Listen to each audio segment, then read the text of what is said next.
As the government shutdown continues, House Minority Leader Hakeem Jeffries was pressed on whether he'd collect a paycheck while the doors are closed. Listen. First of all, that question is not even a ripe one because we're anticipating that this shutdown issue will be resolved well in advance of our next paycheck.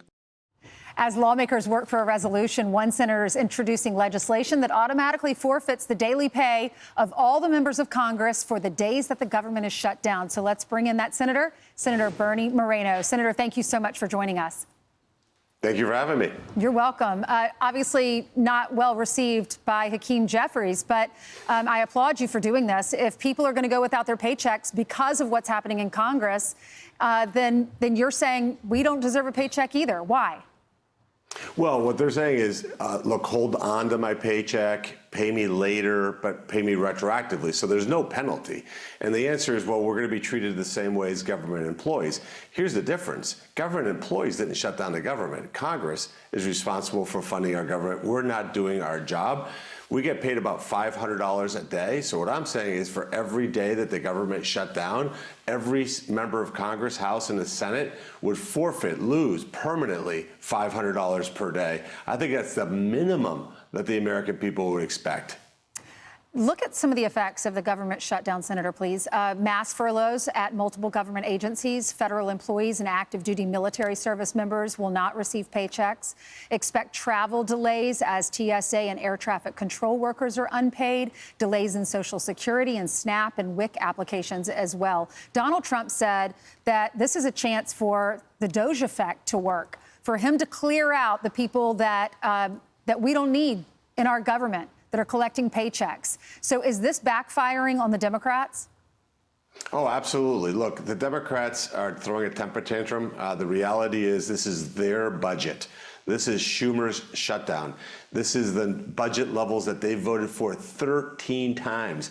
For some reason, they decided September 30th was the date that they wanted to have this revolt against the American people and the federal workforce, hold them hostage so that they could add $1.5 trillion of new spending. This is outrageous.